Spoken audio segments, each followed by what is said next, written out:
sure if you guys can hear the wheel bearing sound. Real quick, and you can hear it. That's the noise.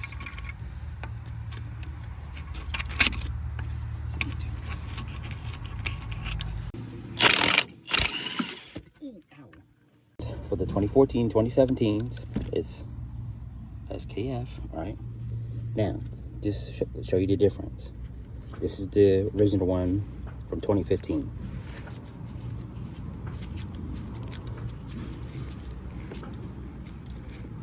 Now watch.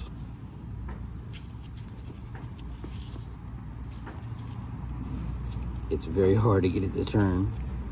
It does not turn as